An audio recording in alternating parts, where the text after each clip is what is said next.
نبايو waxaan ku dardaarmaya waqtiga ka faa'iideysta oo caafimaadka ka faa'iideysta oo cimrigiina ka faa'iideysta oo chaliskiina ka faa'iideysta sidan dhalinyaro ma ahaanaysa diinta iyo dunyadaba kaga faa'iideysta iyo cibaadadaba kaga faa'iideysta wayga dardaaran xuquuqda leedinku leeyahay guta waalidkin xaqiisa guta nimba waxaan ku yiri nimba wuxuu nagu yiri dhowr 9kii markii qaxoontiyadii Kenya la soo galay dadkii Kenya soo galay qixi baan kamid ahaa walow baan dib uga noqday markii wadanka ku noqday wuxuu waa dhoofaya xiriyaha qaxoontigaan ku wada jirnay mid kamid ah waan dhoofaya alla igu duceeyay saxan ku yiri war hadii khayr ay ku tahay ku dar war ma wuxuu yiri sheekhow khayr hay noqoto ama yaa noqonay igu duceeyay adigu ninkii iska tagay tee waxaan ku niraha khayr ha ku aatamay ku ahaanine allah u geeyay way hadaa diiday khayr haday ku tahay 5 sanadood kadib baan ku soo noqday Kenya 7 sano ma waxay ahayd waxaan imi meel magaalo ah Kenya kamida meel basaska laga raaco ayaan is soo taagay oo tigidha la soo goosto baska laga raaco meesha agtayda nin kursi lagu riixayo curyaan ah baa taagan soo ninkan curyaanka waa ninkii Yurub u socday lahaa lay duceeyay maalintii waxoogaa kadib markaan taagnidii ku daalay baan yara fariistay ninkin baan seegnayo waa isgaranay markiiba war ninka caynkaas maadan ahaa waxa kugu dhacay baan ku yiri adigoo lagu qabo oo caafimaad qaba naga tagtay maantana wheelchair baa lagu riixaya maxaa dhacay waxa igu dhacay hadaan ku sheego wadayaab saabir wixii wadankii markaan ka digay Mareykan oo diyaaradii xagga dambaan anigu fadhiyay kuraastii dadku daadegeen waa tan moogta gaari baa soo riixa jaranjarada daaqada la hoos dhigaa waa lagu daadigaa marka qaar koodna geerkay ku xidhataayo meel baa la dhex maraa wixii gaari baa soo riixay meesha la keenay dadkii u dambeeyay soo degayaan ha markii aan soo deg Syria waxaan xusuustay shandad yar oo aan watayo aan kaga imi kursigii aan fadhiyay dib baan u noqday shubaasha kursiga hoostiisaan dhigay intaan raadinay waqti bay iga qaadatay daqiiqada ah waan soo qaaday wiir diyaaraddu marka saa loo dejiyay idinka arkayo shaqaala ku foofo ka shaqeeya wuxuu yiri gaadhigii baasha hoos taagnaa baa malaha in yar laga dhaqaajiyay ku beegnaa jaranjarada soo deg baan isriib yiri anigoo aan fiirinba meeshi halkan aan ka dhacay dhaxay labadii lugood iyo labadii gacmood baa ka jabay halka jilbaha miskaha waa jabay hadda airportkii wili ma gelin buu yiri gudihiisa waxaan taaganay diyaaradii waa la qalay qaliinkaygii baa si u xumaaday qaarka dambe meed buu yahay buu yiri inta noolayn waxa ma dhalayo inta dambe dareen ma leh inta saraan ka noolahay buu kaliya waxaan soo xusuustay dhakhtarka anoo ku jira hadaladiina aad dhihi jirteen hadii uu khayr noo tahay meeshana iyo hadii quraan idin ku oran jiray waxay noo tahay sheekhu noogu duceeyay meesha hadii meeshu khatartaas ay leedahay ogaada marka ducada marka aad leedahay loo duceeyo oo dadka wadaadada lagu dhibayo leeyahay waa tageynaa waxa ku dartaan hadii khayr noo tahay ku dar ila adiga ma ogid wax moogta mustaqbalkaaga ku jira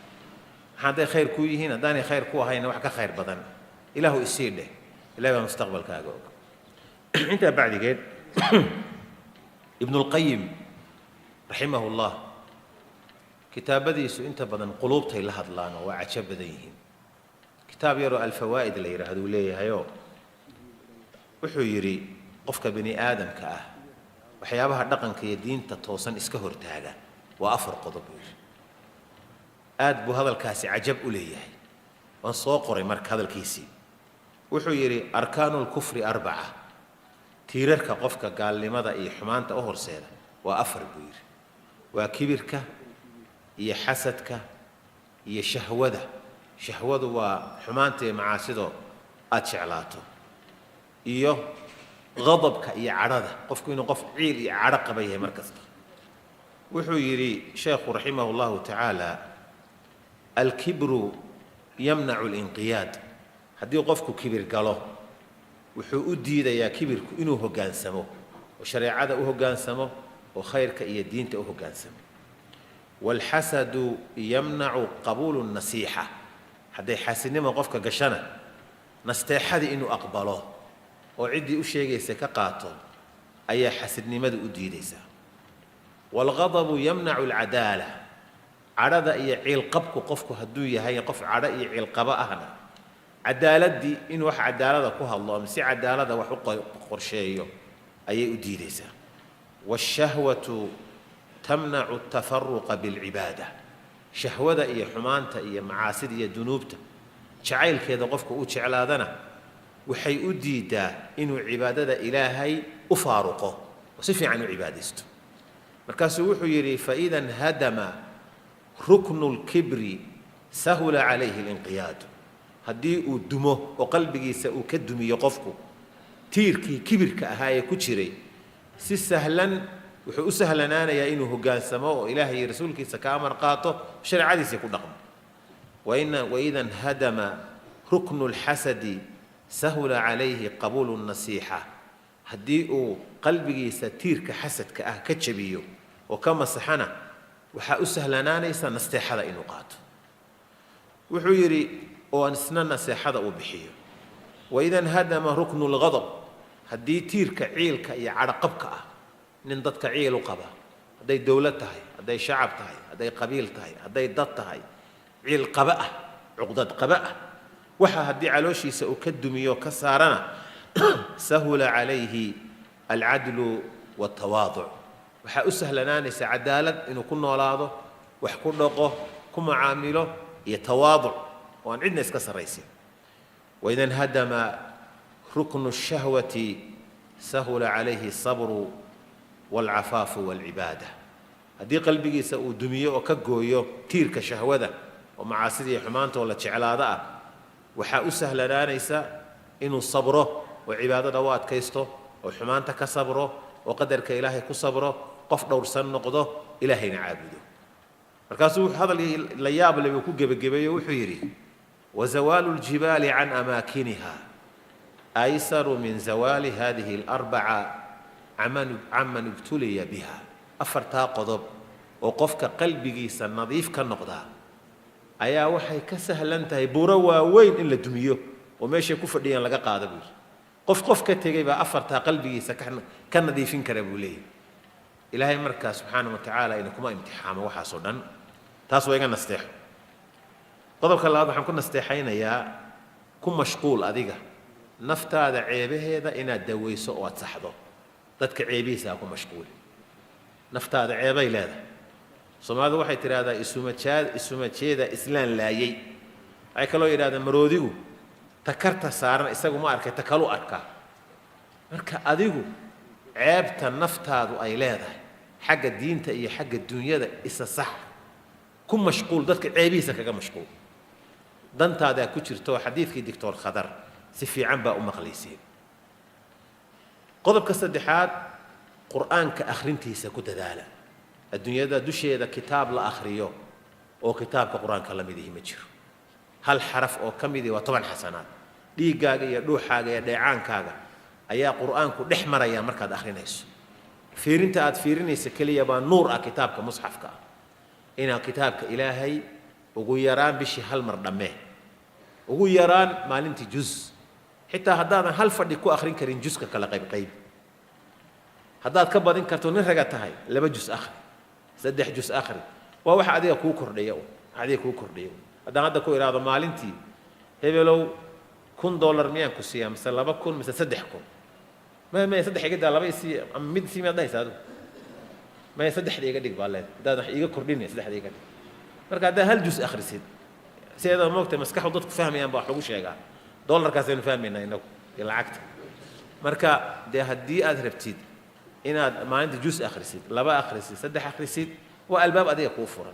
لكن إن العبادة دائما سمي صافية تاسو يقدر دار وحن قدر دار ما حلاشة وحلال آن هين عنستي سإسكالال حلاشة عن حلال نكش قيسو حرانتنا كفجو حرانتك كفجو هذا سيدا سميسيد إلهي وكو هجاتشينيا عبادة وقا أقبلها caafimaad dheer waad maqlaysay doctorka hadalkiisii ninkii salafka ka mid ahaa isagoo waayeel ah intuu doonida xeebta ku soo xidhatay ka soo booday ee lala yaabay bootintiisa iyo waayeelnimadiisa هذه حواس حفظناها في الصغر فحفظها الله علينا في الكبر حبناها نظر كيسان إنسان أبود بودي لأن يرى مركانها بان إلى شني وإلهي دينتي سكو إلى لنا مركان جبونينا إلهي ما نوحفظ سبحانه وتعالى مركان عندها دجاها أفكار علوش هذا شركة إلى شو إلهي وكو إلى لنا مخدراتك إسكا إلى لنا هاي مخدراتك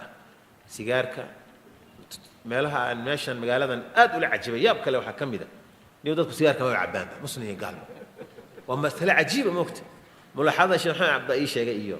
رج علماء أي شيء وأوفر صداي ولي ونم ذو حتى سيجار عبية هلا من بام بدأرك إن وردي أنا مشوفه هاي صومالي ذا ما أعرف وحبي ومسألة يابله مركا بالود هالسكفوي نوعي كنت هايبة قادنا عندها هيك مصاري ما لقوا قضية يوحنا يوم ما أركب أنت هنشوف أنا حبض ما مقلي خب قاعدس وضنك حبض على مقلام وقت حياة بدن بهاي ستاني ما يوم مركب حندي لها مخدرات كإسكايل عليه ما أنت حياة مخدرات كوحاكم إذا واحد مخدرات وأنا فاهمين باكر سوشيال ميديا دي تورك شيء مخدرات ككميدي عقلي جاي مسكح دي بكاق هذا هي سهل موسيقى دو ومخدرات عقلي كاوسخين يعني والدواقع يصير فقدنا يس دقيقة سنة كليس وحنكون دار ما يدينتي نكو كالصون هذا مسلم بعته يسوما قال هذا واحد ربان سيدتور الشيخ سعيد راجي شيء قال هذا هنتي بدن بيكون بحيان ضدك إن لا قال يسيو وأقدم وحي أقادين أحبائنا نتائسكم مشغولين قفك يسوى مقع مسلمنا له دينتي سئنا وحيري ربالي يالني علي فارح يوسف محمد علي بالورنيا من تكذو من الصوم خمر وعبا وازن يستا دين بما يستا أتسيغ يا إلهي حرير أنو يالني بالربا وحلا يدلن يروي أمدد كينا مسلم كاه دين تاذا قفل وكوكال صونو سو دين تينكم أكل صوني ورتوا إيجا سؤالي خلاص ما هو الله يسان دين تكم أكل صوني دين تإلهي وكوكال صوني الله أكبر ده إلهي دين تسوى كوكال صوني يسوما وهي هاي نداقضو مركز دينتو هاي نداقضو سو كم أكل صوني هاكو داقضو هكامو قطو سيدا إسلام كتبها أشرو تبها أشرشو سيدا إسلام كن دركا أوحدنا دركا أوحرو سو أصعدو أصعدو لأن يريد أن قال بس الرواقة أصعد الرواقة بطوي مارك وحاس وصعد فاشيون بالولي وفاشيون صعد قفا جي سهم جيس كديغا أما سو كوتشينا يا قفك هذا نقرن يسوي سو ما نقرن وحركة ساقف تمهي إلى هاي سي هركان ودنبك عنيا أنت سعنيا كف أنت نصور هذا حدو أنت حتى دقاي محاكا بيلا وشان ليني ساسوي فرقيت هذا ما رتح لو حقوق أنا وحن قرن ويا ما وحبال الله مريا وحن سنا قولوا دوبة وسان كديجا مسويحون هدان لك تاوين سان إسكن قنيان ساسوي رسولك وحيد من كان له شعر فليكرم شعره وهو يقفك تماله تميه سهاجة شيء النبي صلى الله عليه وسلم سويدي ما كان نبي محمد تميه سامو جرنجر بل كجواب يا هل كان أنتوا كحير أنت من ريبة النبي أنت بلا شان لما كده يجير ما هذا هذيك الدين هذا كوكا كرسونت النبي قال جعش محاد جون إيه جيمس إيه وضع يانسا يا سو أيام درمها مرك هذا مسلم أمانت إن جون إيه جيمس إيه قال إيه كاركو ديت وعبوي إسا كم يكون وضع يانا ما كو وضع يانا مركو حنلايا دينتي إن أكو كرسونان لبس واجا روح عن مغلي تري ضدكم مركي دعينا يانا وضياشة إيه إسلامه يحكوا دعيتين تري إلا هو أرد بانو كاما قال أرد كما تغنى ودرك وكذا ما هذا ده درك إيه كم هو كذا ما هذا حديث الوال كذا الدلوشمو شارك عبارة لا ترتلو ولا توري شيء ما أنت درك الدلدلو لي بفاشي ورهبة وحبوديها يعيش هذا كذا الدلولا ما رت يمالها وحلو لي وفاشي يوم وأنا قال نوين السروال مقصار له تشيل كيسيا مقنع قيب كمينة وبودي سيبقى قيب مقنس waxaan maqli jirnay qof dharkaasi weega dhamaada waa tuurnay maradii qashinka lagu tuuri jiray baa waxay ka qaalisan tahay maradii aan meel la ka daloolin nin gaala waxa inoo ku sheegay ama waa ku aragnay isagoo gashay bas waa la qaatay marka ma fahmin diinteena ku kalsoonaana dharkeen dhar fiican ah xiran salaadeen kuma ansaxay saxiita arintaas oo kale حنكون دردار ما يعني ما يهو تيمهن سيدن اسكدايا هير كمبالو نيرada joogto iska daaya qaar wuxuu kornaa sheekh bidaar baan galaysaa hadaan waxaan ka dhaafan ma baadan gaarin bidaar maxay ku gashaa timaaga waa iska caadi ee bidaar ku gasho nin ragaatay waa u dhalatay bidaarta maxay baaday ku gashay bidaarta hadii bidaar ku gasho raganimada ka tagtay bas waa qayb dumarnimada kamid ah hadii bidaar ku gasho manaasaa ku soo baxay nin ragaatay waa caadi ya saxaabadii rasuulka Abu Bakar iyo Ali iyo kulli bidaar bay wada lahaayeen afrikada ma dhow xamaqlay dadka bidaarta gasha qaalibu baka aha maqlay madaxooda burka iyo xawala sameystaan maqlay ma qaroon baa waxay kulli idaacadan ka arki jiray Soomaalidan garan nimayahow laga bilaabo caawa ilaahay dartiis diinteena aan ku kalsoonaano timahan hareeraha haadinu wayartaan maleena haysku waafaqna diintaada ku kalsoono dharka dhajiska ah nin weyn oo waxa arkaysaa 12 jirka shaarkiisa oo kala qaadanay markuu rukuuc dabadiisa waa muuqanaysa maanta dad saas u reereebaya markuu rukuucsan yahay dib u riixaya shaarki markuu rukuuco dabadii waxa muuqanaysa qaybteedii kor salaada kama ansaxayso isagoo heli kara shaar la eg ama khamiis buu soo qaadanaya hareerahaas ka gaabinaya ka dhuubaya wuxuu kale waa fashion dharka dhabta ay ku dhigdhigan markaas qofkii makada loobsan karo oo ma fororsan karo waa tigtigan saas u taagan yahay ilaahay ma kadeedin saas kadeedin sharciga islaamku dharka inuu cawrada asturana waa la rabaa xubinka inuu qabtana lama rabo jirkaaga inuu ku dhageyn dharka lama rabo dharka dhajiska ahna iska daaya timaha saan loo xiriyo iska daaya dharkan daldaloola iyo waxan iyo balaayadan iska daaya dharka islaamka iyo labiska islaamka adduunka wax ka sareeyo male muslim baata nimata waa ku talinaya anigu waxaan ku dardaarmaya ilaahay idin barakeeyay adduuniya aakhiraba ilaahay waxaan ku dardaarmaya subhanahu wa ta'ala dardaaranka shariicadiisa aan kula sii dardaarmayo xishoodka iyo xishmada iyo dhowrsanaanta iyo ixtiraamka ogaada umadan kala xishoonin is ixtiraamin dhowrsoonayn umad nool maaha umadaas adigu xishood walaalada ixtiraam ka dambe qof walba ixtiraam waa lagu xurmeynaya waa laga xishoonaya waan isjeclaanaysaa waxaan ku dardaarmaya waqtigiina ka faa'iideysta dadka meesha fadhiya kulligood wax cirra madaxa ku leeyahay waa yarihiin waa dad wada dhalinyaro ah ma sha Allah nimayo waxaan ku dardaarmaya waqtiga ka faa'iideysta oo caafimaadka ka faa'iideysta oo cimrigiina ka faa'iideysta oo jaaniskiina ka faa'iideysta sidan dhalinyaro ma ahaanaysa diinta iyo dunyadaba kaga faa'iideysta iyo cibaadadaba kaga faa'iideysta wayga dardaaran xuquuqda laydinku leeyahay guta waalidkin xaqiisa guta ehelka qaraabada islaamka dadkan aan la degantihiin guta markaskiinan tawxiid iyo markasu dacwa waa meelaha ugu waaweyn ee aad magaalada ku leedihiin Soomaa xoojiya xagga cibaadada xagga ka faa'iideysiga xagga maal iyo naf iyo waqtiba xoojiya idinka iskale waa community baatihiin waa markaskiini dhamaa hawshu waa isla qabad gacmooda jirbay wax ku gooyaan Soomaalidu farkaliya fool ma dhaqday tiraada moogta sida loo soo buuxinayo dhaqaalahana loogu bixiyo markay dhaqaalaha la isaga baahdo markii wax la isaga baahdo markii talo la isaga baahdo taana ku dardaarmay waxaan kaga baxay hadalkayga laba qodob ducada iyo baryada ilaahay badsada ducada rasuulku nin dhalinyaro baa u yimid saxaabada isagoo ag fadhiya rasuulka ilaahay waxaan ka codsanayaa zinada inaad ii fasaxdo inaan zinaystaan baan u baahanahay saxaabadu way la yaabeen rasuulku soo dhawow buu yiri waa u aqli celi walaasha hooyada habaryarta gabadhaada in laga zinaysto ma rabtaa waa maya qof ogolna ma jiray nabiga sallallahu alayhi wasallam qalbigu gacanta ka saaray nabiga waa u duceeyay allahumma ighfir dhanbahu wa tahhir qalbahu wa hassin farjahu ilaahay oo qalbigiisa nadiifi awradiisa u ilaali dambigiisana dhaaf buu nabiga sallallahu alayhi wasallam marka dhalinyaradu waxa sax ah oo diin ah in la idin duceeyo idinkuna aad ducada badsataan oo dadka waalidka ah muxsiyaasiinta waxgaradka culimadu inay markasta ducada idinku daraan oo idin duceeyaan ilaahu dhalinyarada noo hanuuni dhalinyarada noo hagaaji ilaahu dhalinyarada noo toosi waa kula dardaarmaya odayaasha maaha kuwa dhashay kalimiyo dhalinyarada dhan waa inaad u duceysaa ducadii nabiga sallallahu alayhi wasallam idinkuna ducada badsada oo ilaahay barya oo adduuniya aakhira weydiista haddii anaguna idin duceyno idinkuna duceysataan oo isu duceyno waa barakoobaysaa waxaan ku gabagabeynayaa guursada nimayo hal guursado rag waaweyn baa jira 30 iyo dhowr jir ah oo dhalinyaro isu haysta hadana ma guursatay maya meeqa jirta 30 wali dhalinyaro aan kule war 30 jir dhalinyaro waxa ka jooga duqbaata isma ogid iyo ku khaldin garka aad gaabsanaysa iyo xogaa labiskan iyo istuukadan iyo ku khaldin ay ismarinayso guurso niyo dhalinyarada guurkaaga guurku waa barako yaraanta lagu guursado barako weey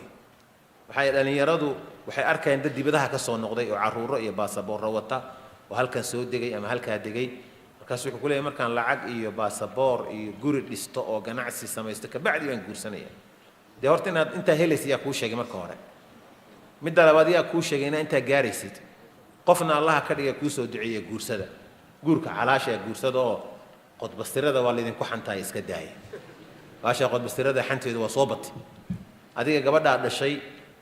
aad korisay su'aal baan ku weydiinaya in qodbastiraysta ma ogasha ka jawaababa sidee gabar walaashaya inaad qodbastiraysato u rabtaa adiga gabdhaha guursada si xalaalaha loo guursado reerahooda weydiista ilaahay baa idiin barakeenay haddaa waxbarasho ku jirtaan xitaa ma diida shareecadu 4 sano 5 sano waxbarashada ku jirtaan adduunka caafimaad ba maanta la gaaray heer jib yar baa garabka loo gelinaya ya muraadkaagana waad helaysaa gabadhina inay uuraseen baa laga yaabaa waxay yidhaahdeen midaan weligii gaari raacin oo remiy ah baa casar isagoo baadiyihii u socda carraabaya waryaa hebel soo ful baabuurka leer soo ful gaariga waa iska lugayaa ma iga daysaan aniga baawur ma aqaan war soo ful baa leeyahay dhaqsaa lagu geenayaa meeshii gaarigii buu fuulay markaasaa gaarigu waddadii uu ku lugayn jiray laamigii ag marayay jidka caddihii buu gaarigu marayaa markaasuu qosol ku dhuftay warnimaya waxaan la yaabanahay buu waana carrawsanahay waana fadhiyaa buu waan yaabanahay buu ninkii waa fadhiyaa maogta baabuurkiina waa socdaa meeshii uu mari jirana waa kaas waba ku dhaafayaa marka hadda qodbasirina waa ka badbaadaysaan waana guursanaysaan waana baashaalaysaan waa fahantae soo ma ya marka waana carrawsan tahay waadna fadhidaa marka dee adoon qodbasiraba samayni baad samayn kartaa wasalaamu calaykum waraxmat ullah